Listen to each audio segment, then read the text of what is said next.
Uma vez me perguntaram sobre a história da origem dos Baguá. Os Baguá são, para quem não sabe, né, são os 8 trigramas fundamentais do I Ching, e a partir do desdobramento deles é que surgem os 64 hexagramas tradicionais que compõem o livro das mutações, né? E é uma história bastante interessante e que parece que está muito pouco difundida, né, na sua versão mais antiga, né, na sua versão mais original. Até porque eu mesmo já vi e ouvi, né, umas 3 ou 4 versões dessa história. Mas a que mais me impactou pelos detalhes com que foi contada, pela situação, né, em si, e por quem foi contada, né, para mim, eu acho que é a que mais, é a que eu prefiro que seja, né, a história mais original. E eu vou contar para vocês o que me contaram, né? Isso aí, inclusive, foi contado para mim em várias visitas que eu fiz ao Templo de Confúcio, em Pequim, durante o tempo que eu tive lá, né? E eu descobri esse templo numa vez que eu fui lá conhecer a Cidade Proibida e sair da tal Cidade Proibida, né? Muito frustrado com aquilo, porque aquilo lá tá tudo conservadíssimo e tal, tá uma coisa grandiosa, bastante monumental, né? Mas claramente feita para turista, né? E aí a gente não consegue ter contato com aquela cultura, né, milenar da chinesa ali na Cidade Proibida, né? E eu acabei descobrindo que o Templo de Confúcio é em frente, né, aos portões lá da Cidade Proibida, os portões do leste, e não é um templo nada comercial nem nada turístico, né? Muito pelo contrário, muito pouco ocidental vai lá porque não é uma parte turística, né, de Pequim. E na porta desse templo eu conheci um monge alemão, né, que me contou a história quando percebeu que eu era um estudante de medicina oriental, me interessava muito pelo I Ching, né, e eu pedi para ele, né, me ensinar a tirar o I Ching, a conversar com o I Ching, e acabou que nos nossos papos surgiu essa lenda, né? E isso começa assim, mais ou menos uns 5.000 anos atrás, ninguém sabe ao certo, né, porque é uma lenda, né, e uma coisa que tem típica da cultura chinesa, que de 1.800, 2.000 anos para trás, os registros se confundem muito, né? Então, os personagens surgem e ressurgem, né, com centenas de anos de distância entre cada surgimento. Enfim, acaba virando figuras míticas, né, que não se sabe, depois de alguns milhares de anos, se realmente existiram ou não. Mas o primeiro imperador da China realmente existiu, foi o Fuxi, né, que foi o personagem que foi colocado por esse monge como iniciador, né, um personagem central nessa história dos Baguá.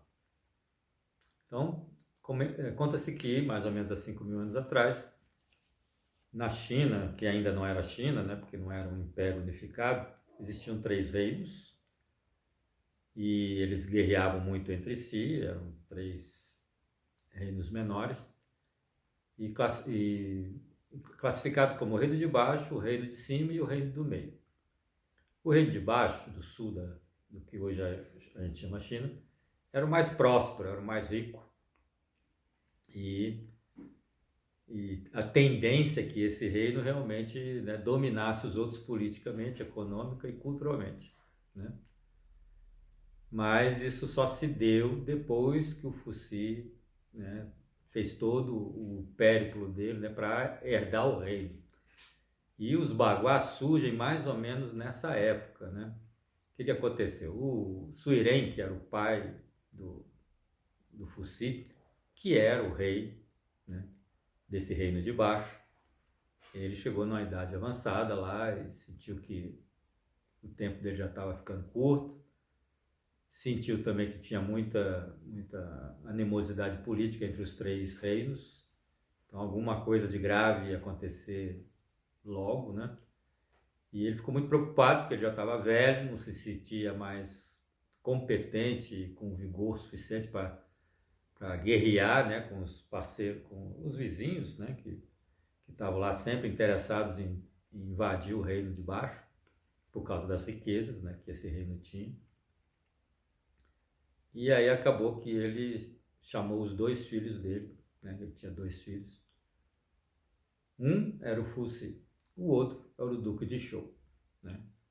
O Duque de Zhou era um militar, era um guerreiro, era um cara mais rústico, né, mas um grande guerreiro. Então ele era muito respeitado, muito admirado por todo o povo do reino e principalmente pelos exércitos, né, que ele comandava. Ele era o general de todos os exércitos do rei Suirem, né, que era o pai dele. E o Fusi era um indivíduo diferente, que ele era o segundo filho. Então, a princípio, né, ele não teria, né, por ordem de primogenitura, direito ao trono, mas ele era um cara totalmente diferente das pessoas da época dele. Ele era um cara, um filósofo, um poeta, um artista e também um grande estudioso de tudo, né? Então ele gostava da matemática, gostava da astronomia, gostava da astrologia, né? Enfim, basicamente era um autodidata e um estudioso de todo o conhecimento que aquela cultura tinha reunido até aquele momento. E sem contar que era um cara muito inteligente e sensível, né? E aí, por causa dessas características, né, o rei ficou em dúvida, né? E ele comentou com os filhos, nós temos um problema, porque eu estou ficando velho, não estou mais em condições de administrar o reino devidamente, né, como eu sempre gostei de fazer. Não estou em condições de defender as fronteiras do reino. E eu sinto que brevemente a gente vai precisar de um grande líder, né? Então eu estou em vida disposto a passar a minha coroa para um de vocês dois. Porém, não posso passar para você, primeiro filho, porque você é um grande guerreiro, né? Isso aí ninguém duvida, ninguém pode contestar. Você seria ideal e é ideal, né, para comandar os exércitos, defender as fronteiras e manter a ordem no país. Porém, você não tem sensibilidade para perceber as necessidades do seu povo, principalmente aquelas que não forem pragmáticas, né? Então, eu não posso passar o reino para você. Já você, segundo filho, ninguém tem dúvidas que você é uma das pessoas mais inteligentes desse reino, né? E além de ser uma pessoa que traz aí uma grande sensibilidade, uma grande sabedoria, né? E seria o indivíduo ideal para sim perceber as necessidades do povo e para administrar os negócios do reino, né? Porque você sabe fazer isso aí como ninguém. Porém, você é fraco do ponto de vista bélico, né? Você não vai ter condição de comandar os exércitos e também não vai ter condição de defender as fronteiras ou manter a ordem no reino. Então também não posso passar a coroa para você. Preocupado com isso, eu fui até o sábio dos sábios aí que está disponível aqui no reino, né? E ele me sugeriu o seguinte: os dois são competentes para assumir o reino na sua ausência. Porém, nenhum dos dois é completo. Então, a sugestão é nenhum nem o outro. Na verdade, você pode passar a regência do reino provisoriamente para aquele que se casar primeiro. Por quê? Porque o filho dele, sim, pode vir a ter todas as qualidades necessárias para ser um grande rei, assim como o senhor foi. Desde que ele se case com a mulher certa. Então, você vai propor aos seus dois filhos que aquele que casar, que trouxer, né, como prometida para casamento. A mulher ideal, a esposa ideal, primeiro vai receber a regência do rei, para que a coroa depois seja realmente transmitida à progenie dele, né, ou seja, aos seus netos, que possivelmente vai ter as qualidades certas para ser um grande rei. E é assim que eu resolvi fazer. Então, aquele que me trouxer a noiva ideal, primeiro, eu vou passar a regência do rei. Aí os dois, né, ouviram aquela história, ficaram sem reação, e cada um foi para o seu lado, né, meditar sobre o que fazer com aquilo. Os dois queriam governar, os dois queriam reinar, mas não podia passar, enfim, o desafio estava lançado, né? Fusi, como ele não podia deixar de ser, né, ele admitiu, né, que realmente ele era talvez um cara muito inteligente, um cara que conhecia muita coisa, sabia muita coisa, mas realmente não tinha tino militar nenhum, né? Embora soubesse se defender, embora, né, enfim, fosse um espírito tivesse espírito de liderança, ele era muito mais fraco que o irmão nesse aspecto. Mas ele sabia que poderia ser um grande regente. Então, ele resolveu lutar para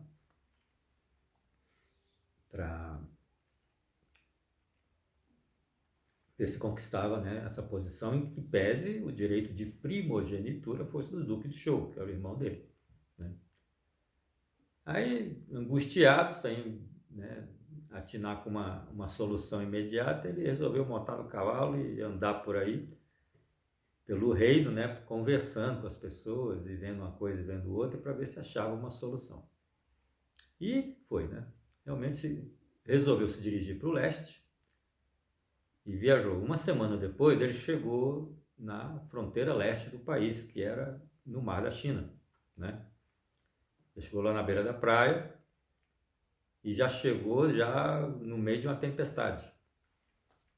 A tempestade, né, tinha recém começado, e como ele estava sozinho e desprovido lá de meios de se proteger, ele resolveu procurar um lugar para se abrigar lá e achou um abrigo de pescador, onde tinha lá um pescador e uma menina, né, que era filha dele. Mas o mais interessante nesse abrigo que ele achou foi um casco de tartaruga gigante, né, que estava pendurado num canto lá, e não apenas por ser um casco, né, surpreendentemente grande, mas o casco ele era coberto de inscrições, né, de traços e símbolos, enfim, toda uma iconografia lá que ele não conhecia, né?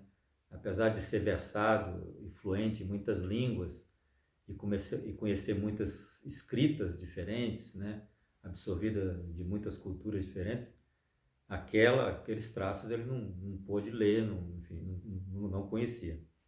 Aí ele perguntou para o pescador: rapaz, qual é a história desse casco aqui? Aí o pescador, né, falou: meu príncipe, realmente eu já ia falar sobre isso com você.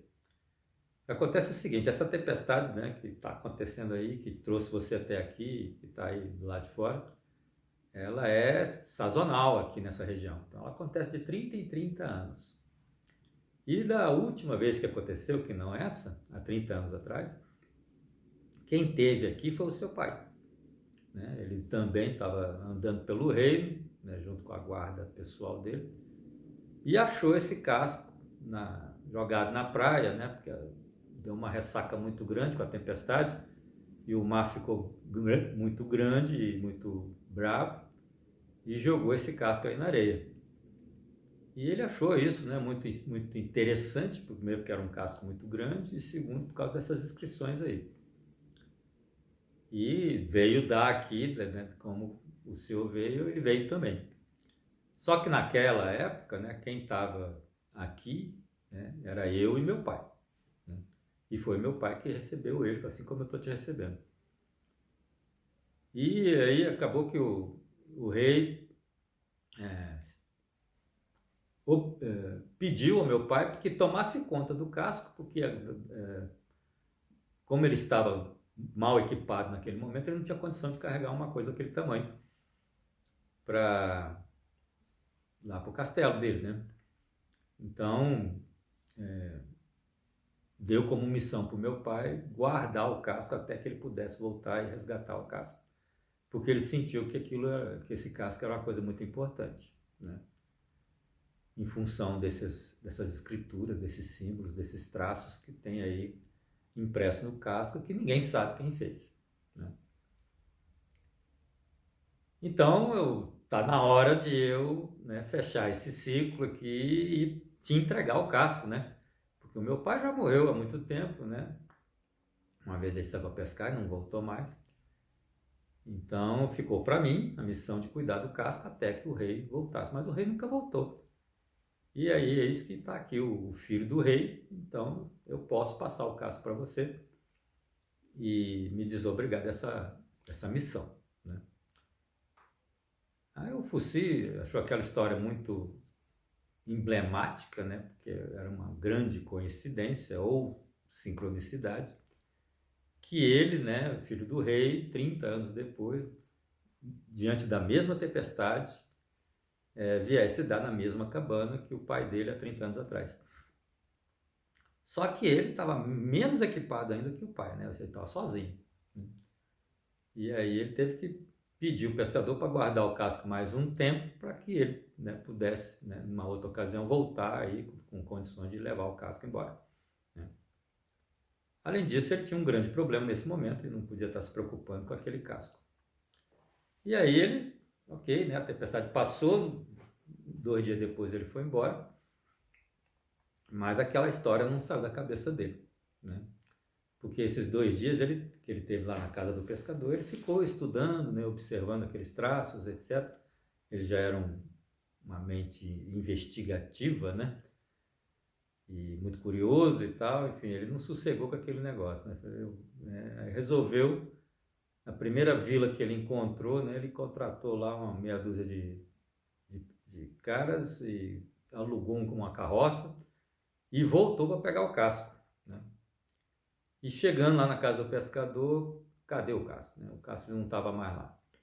Aí ele brigou com o cara, né? Mas não é possível, não tem nem 2 dias que eu saí daqui e você você prometeu que ia guardar o casco mais uns dias até que eu viesse resgatar, né? Então, e agora já subiu com a coisa, já deixou o casco tomar rumo.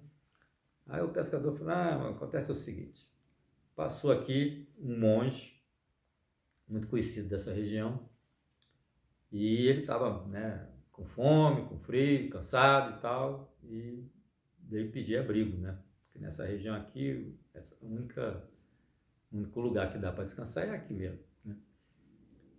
E ele vendo esse casco aí, ele ficou doido com o casco, né? Sentiu que era uma coisa muito importante, me perguntou sobre o casco, eu contei a história, assim como eu contei para você, e resolveu que eu tinha que levar o casco para o mestre dele, lá no mosteiro dele, da ordem dele.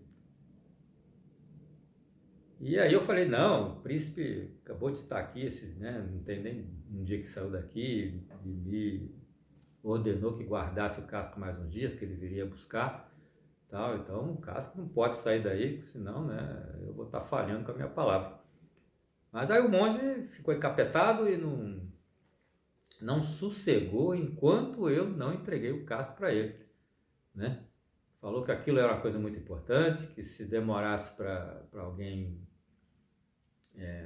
traduzir a mensagem desse casco, coisas muito ruins iriam acontecer e eu seria o responsável por isso, né? Aí eu fiquei na dúvida, né? Porque tudo bem que a minha vida, eu sou só um pescador, né? Não vale muita coisa mesmo minha vida, a não ser para mim mesmo, a não ser talvez para minha filha. Eu poderia desaparecer aí pelo mau augúrio, né, do que poderia acontecer se eu não entregasse o casco. Mas eu tive medo de que as coisas ruins, né, pudessem te alcançar, né? Porque você que no final ia vir buscar o casco, ia ficar de posse do casco e E talvez isso pudesse te prejudicar muito. Aí eu resolvi deixar o monge levar sob a palavra de que ia cuidar muito bem e que quando o senhor voltasse, né, pudesse ir lá buscar esse casco lá no mosteiro. E ele prometeu muito, né, que realmente, né, ia cuidar do casco. E levou o casco para o Monte Kunlun, que é onde está o mosteiro, né, da ordem dele. Então está lá, deve estar muito bem guardado, né, se você, né, não quiser esperar ele fazer a decifrar os símbolos, né, pode ir lá buscar. E aí assim fez o Fuci, né? E foi, ele sabia onde é que era a montanha, porque era uma montanha muito, muito famosa lá no país dele, porque também era a maior montanha desse lugar. E acabou que chegando no pé da montanha já tinha lá 2 discípulos esperando ele, né, por ordem do superior do templo, né, do mosteiro lá. Porque ele sabia, né, o superior magicamente soube, né, sabia que ele ia atrás imediatamente do casco, né, então já estava aguardando. E realmente, né, subiram a montanha, uma subida difícil, porque os caminhos eram muito difíceis, então ainda bem que tinha lá 2 guias, né, que garantiram, né, a segurança de todo mundo e tal, e ele acabou chegando. E realmente o Abade, né, que estava lá, né, esperando ele, recebeu ele e falou: meu príncipe, estava te esperando aqui porque eu estou sabendo da tua história. Eu sei que o rei Suirem está querendo passar a coroa e colocou você e o seu irmão num confronto para ver quem que ia, né, receber a regência do rei.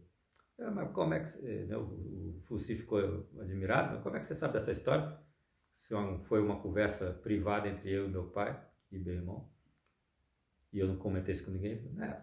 Eu sei porque fui eu que dei a ideia para o teu pai. O teu pai, na verdade, me procurou com esse problema e eu que forneci essa sugestão, né, que ele acatou como uma solução, né? Então eu sou um pouco responsável por aquele problema que você está tendo que lidar nesse momento. Então, eu tenho certeza de que, de verdade, se você puder traduzir, puder decifrar a mensagem desses traços, desses símbolos que estão impressos nesse casco, você vai adquirir a boa fortuna, né? Porque eu estou aqui estudando, já tem uns 2 dias, 3 dias, né? Também pensando e tentando, né, decifrar a mensagem, e eu não consegui muita coisa não. Mas eu consegui saber 2 coisas fundamentais. Primeiro, que a origem desses traços não é humana, é divina. Então, são os deuses se comunicando conosco através do casco da tartaruga. E isso não acontece por acaso. E a segunda coisa é que, como é uma mensagem divina, obviamente, aquele indivíduo que conseguir compreendê-lo vai ser o indivíduo mais poderoso dessa terra. Ele não vai ter limites, né? Ele provavelmente vai usar isso a favor de si próprio e das pessoas como um todo. E, obviamente, para mim isso aí significa que você herdaria o rei. E está aí lançado o desafio, né? Se você conseguir traduzir, provavelmente você vai conseguir ser o regente.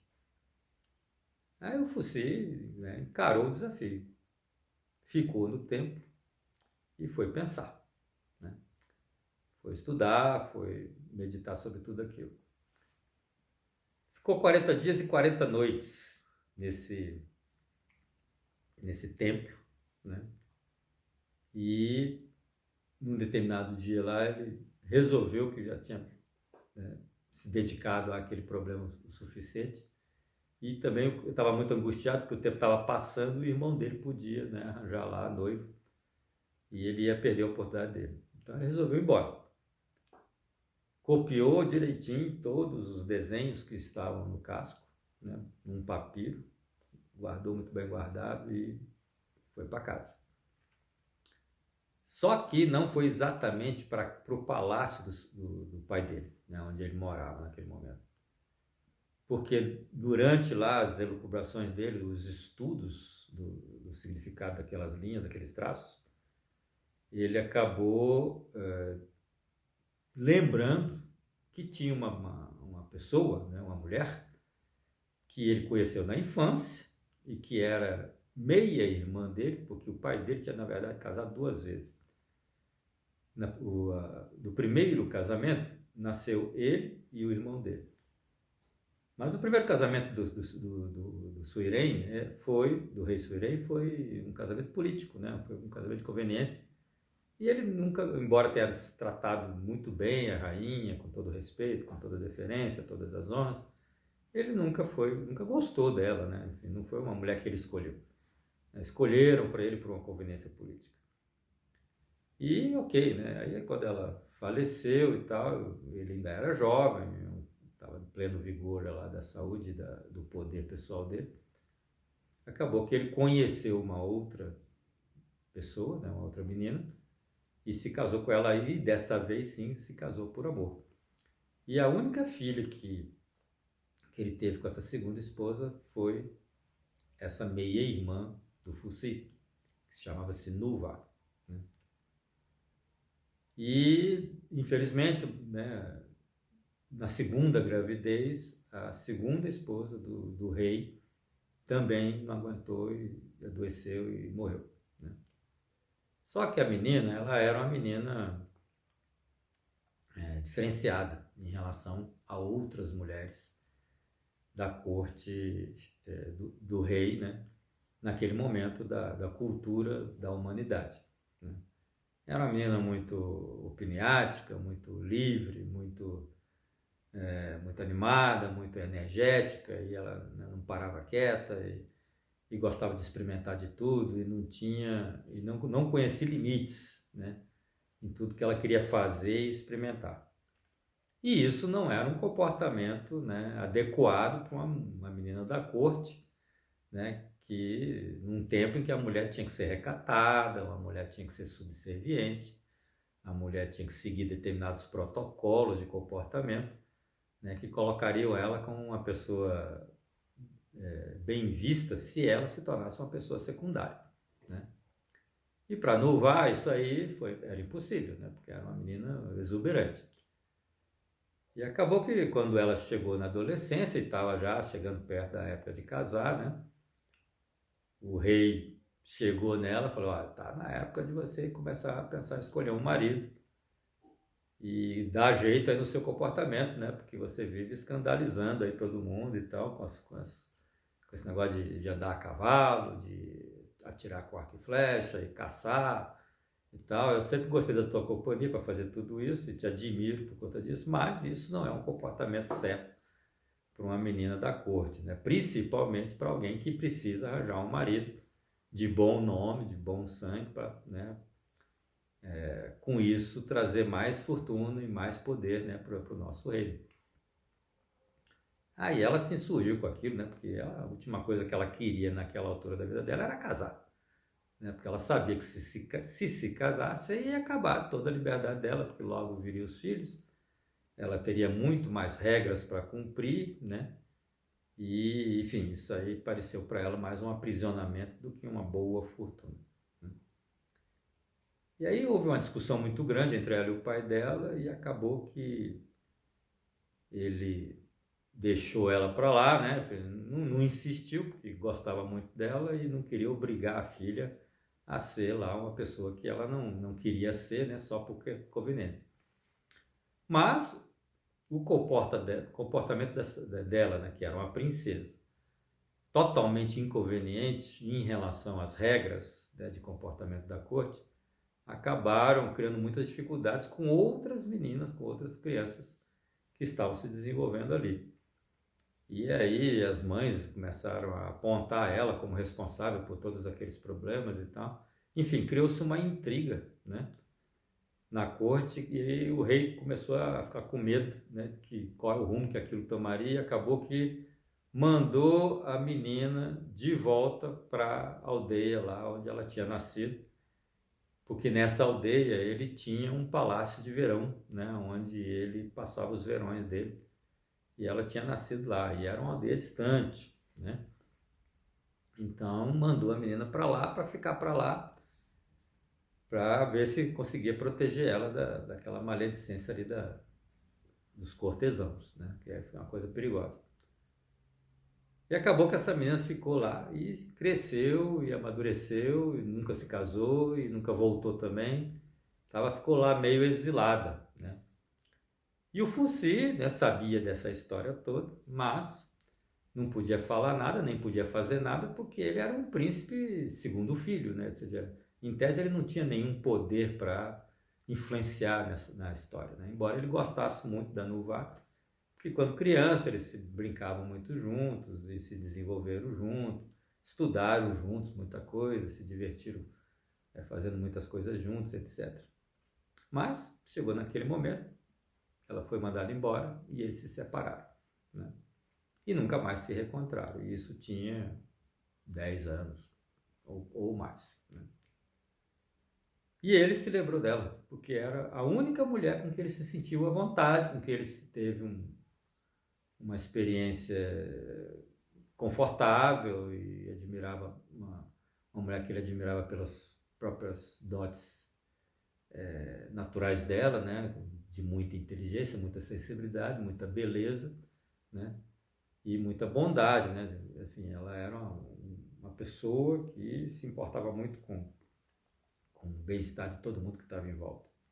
Coisa que ele não observava em outras mulheres da corte, por isso mesmo não se aproximava de nenhuma delas, né? Interessado lá em alguma relação um pouco mais pessoal, né? E foi lá mesmo que ele foi bater. Ele não sabia, né, como é que a irmã dele ia receber ele, porque quando ela foi mandada embora, ele não falou nada, não defendeu ela, e também não foi lá visitar ela depois disso, etc. Enfim, eles se separaram. E ele não sabia exatamente se ela estava magoada com ele, se ela estava raivosa, como é que ela estaria em relação a ele. Mas, para surpresa dele, quando ele chegou no castelo dela, que se anunciou, né? Já era quase de noite, então o castelo já estava todo recolhido. E tanto é que os soldados, né, que estavam lá tomando conta do castelo não reconheceram ele de imediato e tocaram o alarme que tinha um estranho lá na porta e tal. E acabou que quando ele se identificou, né, e todo mundo, né, soube quem era e mandaram o recado para a princesa. E ela veio, né, toda disponível também para ele. E acabou que eles se reencontraram, né, e conversaram, né, e acabaram fechando um acordo. E ela topou se casar com ele. Isso naquela época era uma coisa frequente, né, que acontecia nas famílias imperiais, porque as famílias eram muito interessadas em manter o domínio da população e das regiões entre eles mesmos, né? Ou seja, não queriam que o poder deixasse a própria família. Então, os primos casavam com os primos, os irmãos casavam com irmãos, até porque eram casamentos também muito políticos, né? Não necessariamente casamentos que precisavam, né, ser por afeto, por amor ou coisa que o valha. Eram casamentos por interesse. Embora muitos, né, gerassem filhos e muitos se gostassem e tudo mais, sempre acontecia, né? Então, o fato dele propor ela em casamento não foi nenhuma uma coisa muito estranha, né? E embora não fosse exatamente nem o que ele, nem o que ela gostaria de estar experimentando em termos de ligação nesse nível com uma outra pessoa, era uma coisa que era aceitável. E aí eles resolveram, né, isso entre eles, e foram até o rei para pedir, né, a aprovação dele. E realmente chegaram lá, né, e encontraram o rei já bastante debilitado, né? O Suiren tinha razão, ele estava realmente na idade avançada e já não estava se sentindo tão saudável, e ele já estava doente, né? E já não se levantava da cama já há algum tempo, né? E foi nessa situação que os dois encontraram.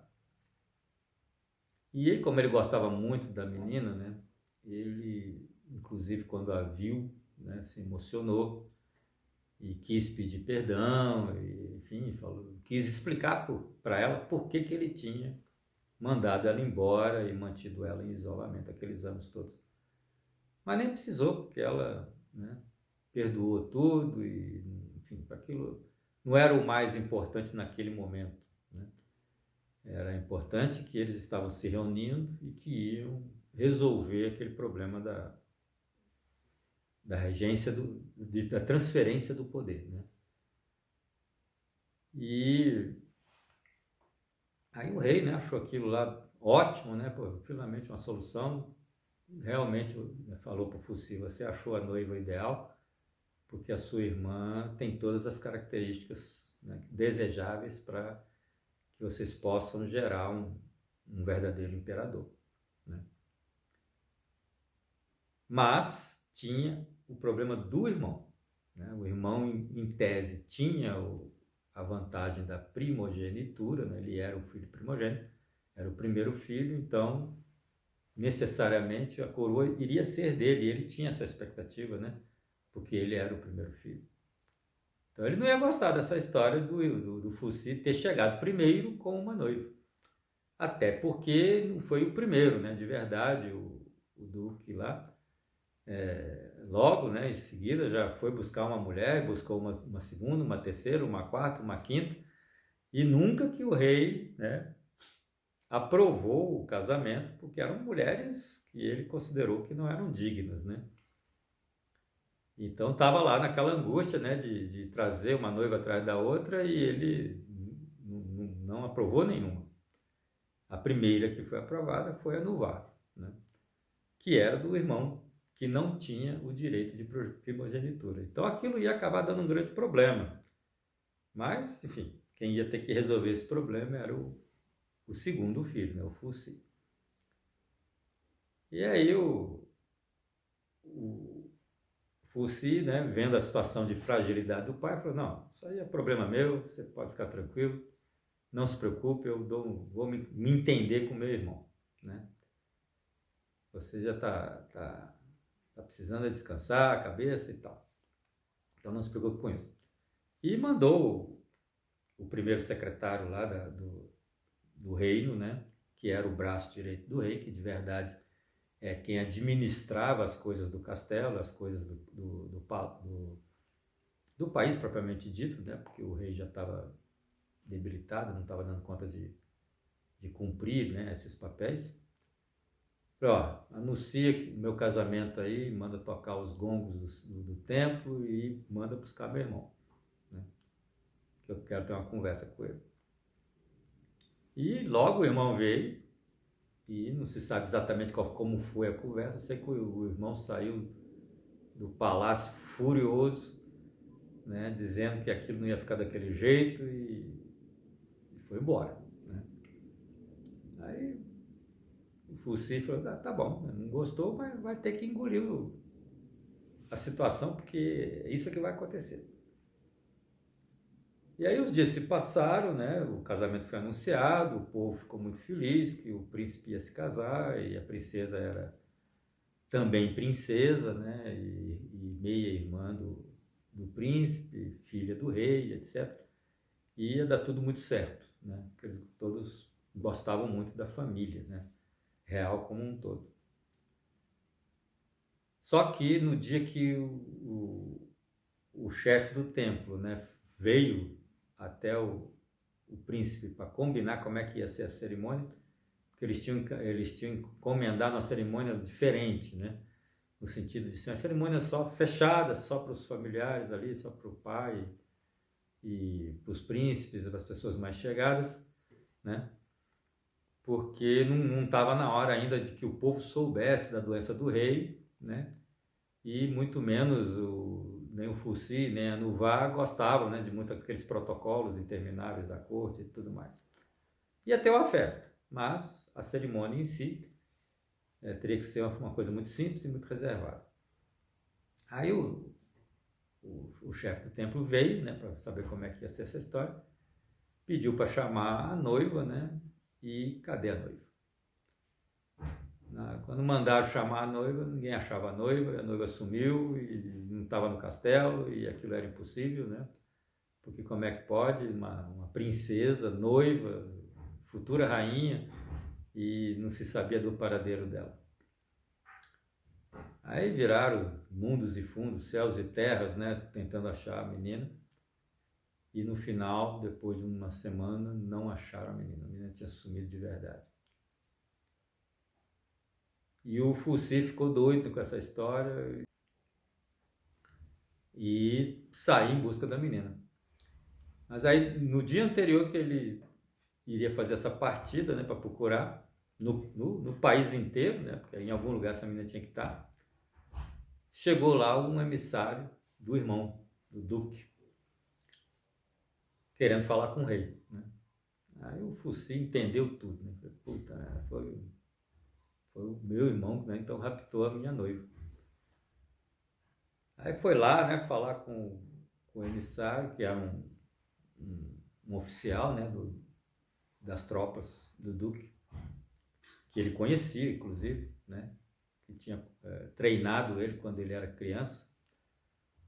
E ele falou, você está aqui em nome do meu irmão, né? Eu falei, pois é, estou aqui em nome do meu irmão, mas eu tenho que falar com o rei, não é com você. Não, mas você vai falar comigo. Se você não quiser falar comigo, pode ir embora, porque você não vai falar com meu pai, não. Aí o cara ficou assim, falei, bom, o negócio é o seguinte, o duque veio comunicar ao rei que ele tem a meia-irmã dele sob a guarda dele, e ela concordou em se casar com ele, e como ele já considera ela uma noiva ideal, então ele veio comunicar que eles vão se casar no primeiro dia da primavera. Aí o Foci ficou furioso, né? Falei, pô, mas isso aí é uma baita de uma mentira, eu não vou nunca, né, transmitir essa mentira para o meu pai, até porque meu pai admira muito o primeiro filho dele, tem ele na conta de um herói, e isso aí não é comportamento, né, digno de um herói. Então eu não vou criar esse desgosto com meu pai. Você vai dizer para o meu irmão que se ele não devolver a minha noiva, né, em 2 dias, totalmente lesa, sem tocar um fio de cabelo dela, aí a gente vai ter um problema muito sério.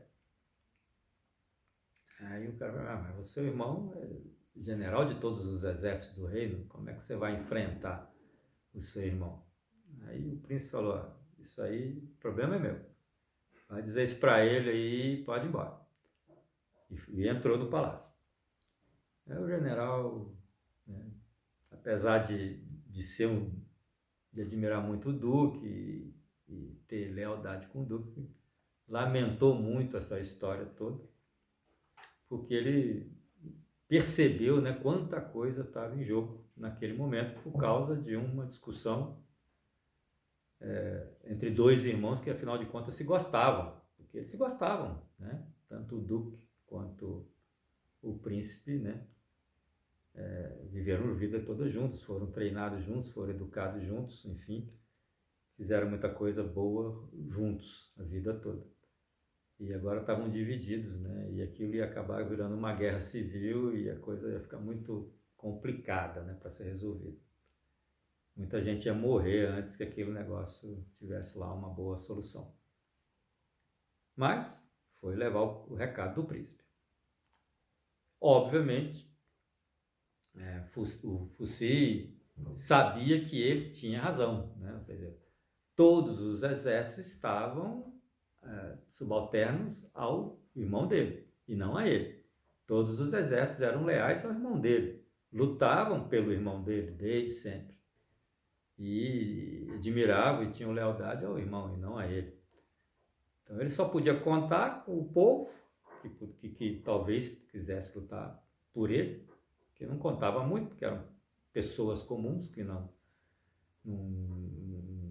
tinha nenhuma, né, habilidade para a guerra, e a guarda do palácio, que não era pouca gente, umas 600 pessoas, mas muito menos do que o irmão tinha. O irmão tinha milhares de soldados muito bem armados e todos profissionais e guerreiros experimentados e veteranos e etc. E aí ele ficou muito angustiado novamente, né? Tinha lá de novo um grande problema, mas ele sabia como resolver agora essa questão. Porque durante esse tempo todo ele continuou fazendo, né, algumas horas por dia o estudo dele dos símbolos, né, que estavam impressos no casco da tartaruga.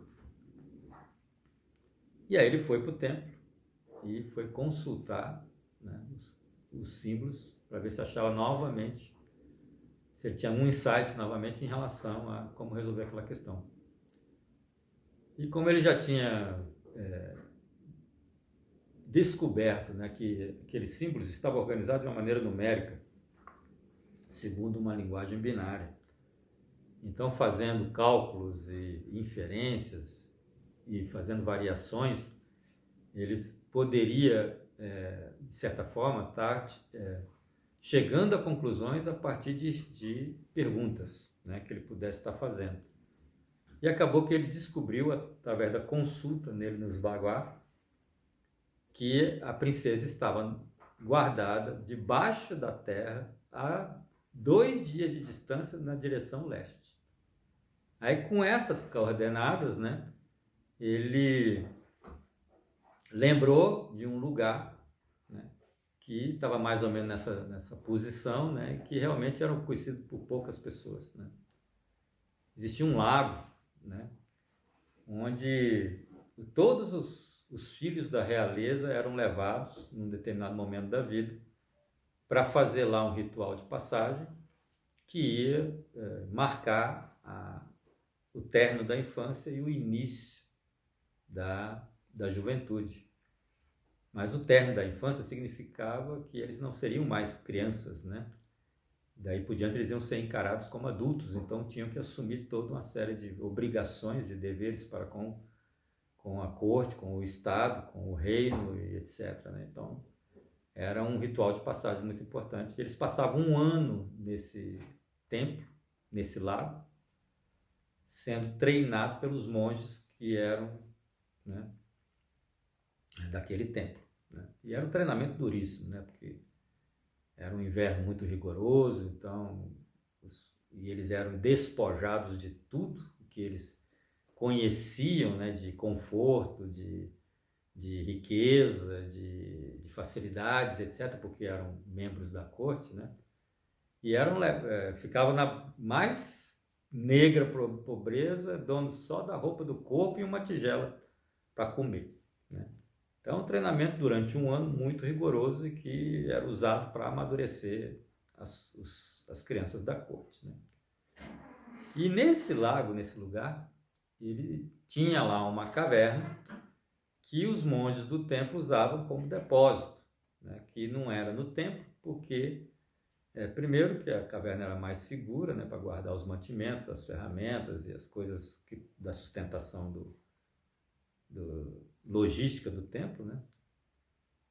E depois porque, na verdade, como o treinamento era muito duro, muitos desses meninos, eles, né, iam roubar comida, porque tinha muito jejum para fazer, eles passavam muita fome, muita privação de tudo, né? E também muitos poderiam estar querendo acessar as coisas para poder se equipar e fugir, né? Porque não estavam aguentando o treinamento, porque muitos realmente não suportavam devido à dureza desse ritual de passagem, né? Então tinha lá essa caverna, e aí ele lembrou desse lugar, né?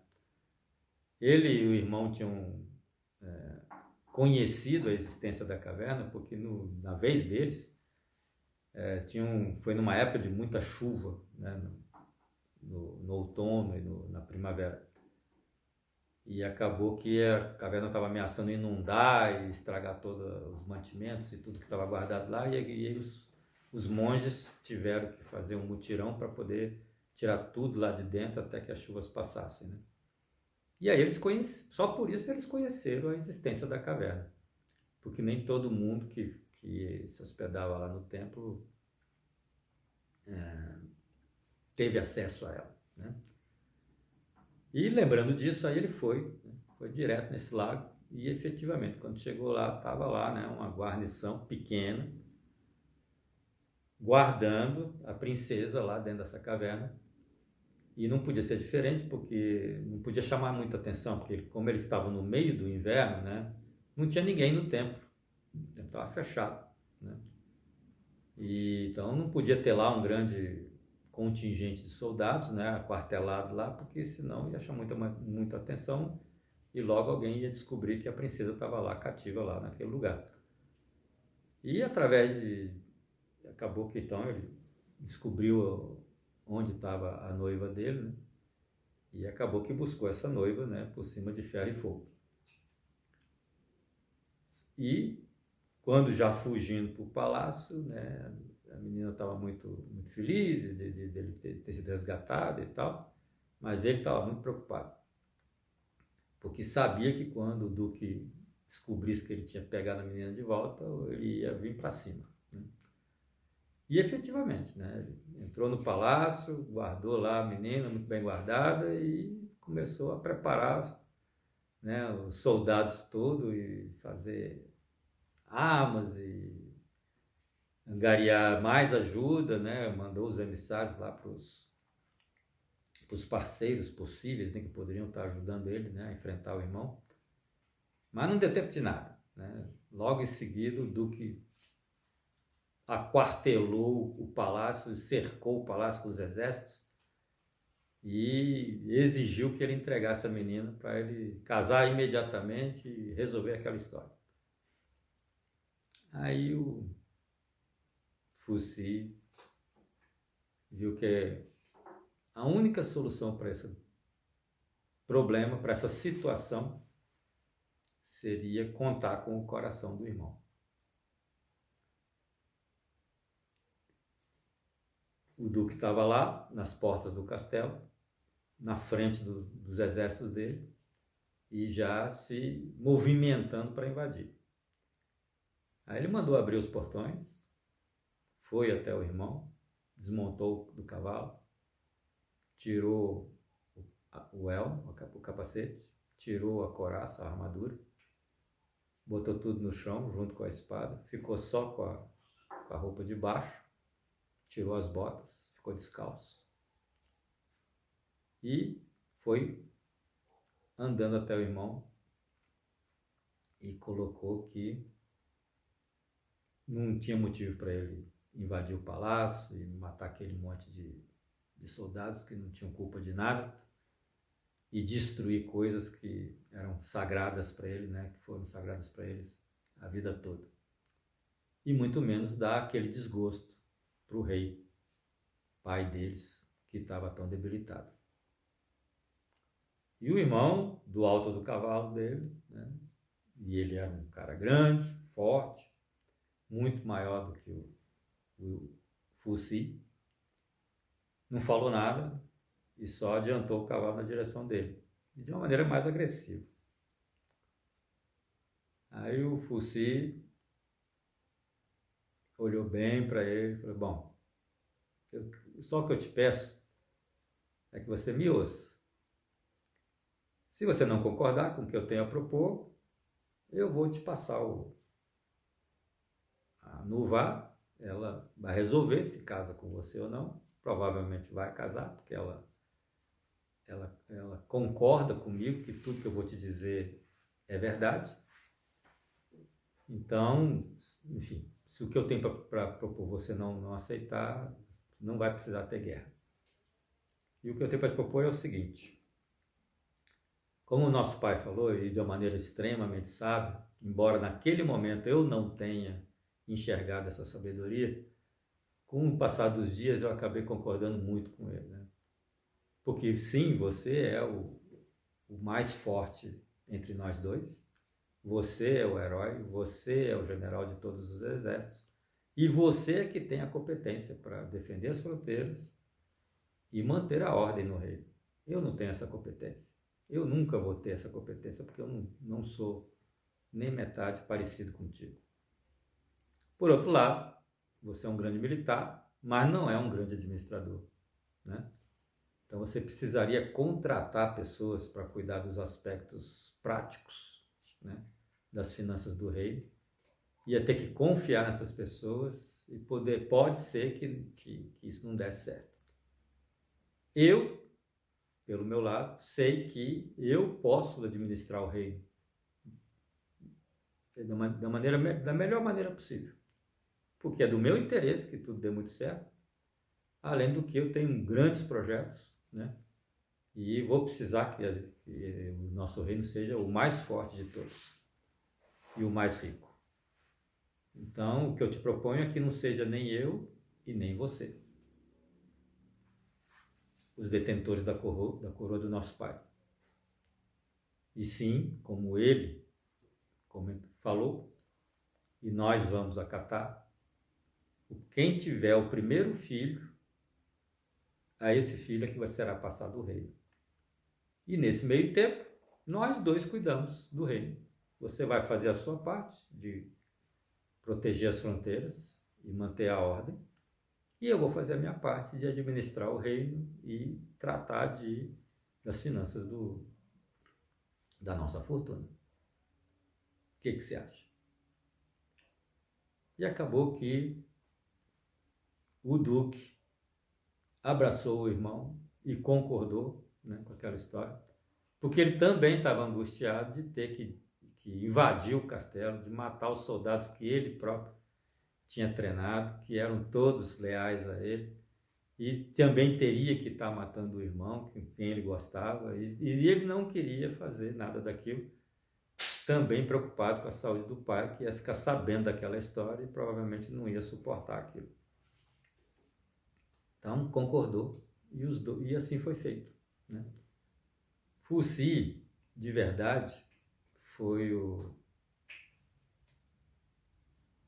primeiro imperador da China, porque com poucos anos de administração e tendo aquele irmão, né, como ponta de lança aí dos exércitos, ele multiplicou a fortuna do reino, que já não era pouca, né, porque o pai já tinha feito um grande trabalho, e num determinado momento ele resolveu unificar os três reinos, e de verdade também, em função da fama do irmão, do tamanho dos exércitos e das propostas que ele soube fazer, né, para os outros nobres das outras casas reinantes, acabou que teve pouca resistência, né, muito pouca guerra, muito pouca batalha de verdade, corpo a corpo, e alguns anos depois a China estava unificada sobre o mando, né, dos dois irmãos. E isso foi a melhor coisa que aconteceu, porque aí o primeiro império chinês foi inaugurado nessa época. Foi um império que durou cerca de 600 anos e de verdade tinha sido vaticinado, né, pelos Bagua, que enquanto a mensagem dos deuses fosse levada em consideração por aquela família, eles não iam perder o poder. E aconteceu exatamente assim, né? 6 gerações mantiveram o poder e puderam fazer a grandeza da China. O Fuxi acabou se tornando uma figura mítica, porque ele inventou a bússola, ele aperfeiçoou a escrita chinesa para que pudesse ser usada por todos os povos, ele ampliou a matemática, ele financiou as artes, né? Ele era um cara muito, muito preocupado com a cultura, né? E com as raízes do povo dele. Ele sabia que para um povo ser forte, precisava ter uma cultura forte. E só teria uma cultura forte aquele povo que soubesse o porquê das coisas, né? Então ele tratou de não apenas enriquecer financeiramente, e também de empoderar o reino dele de uma maneira militar e pragmática, mas também tratou de fortalecer os chineses espiritual e culturalmente. Então ele se dedicou a longa vida, porque de verdade ele reinou junto, né? Não junto ao irmão, porque o irmão morreu antes, por 115 anos, né? Morreu com quase 200 anos, segundo a lenda, né? E durante esse tempo ele teve tempo de fazer muita coisa boa. E foi assim, obviamente, né? resolvida toda essa questão, ele teve tempo, teve paz para acabar de traduzir os Baguá e sedimentar os koans, né, que são as mensagens ligadas a cada hexagrama, a expandir a matriz de 8 trigramas a 64 hexagramas e dar a estrutura fundamental que, muitos séculos depois, o Confúcio expandiu em termos de interpretação filosófica de significado. E foi ele que estabeleceu as bases do livro que hoje nós conhecemos como I Ching, o livro das mutações. E essa é a história de surgimento dos Baguá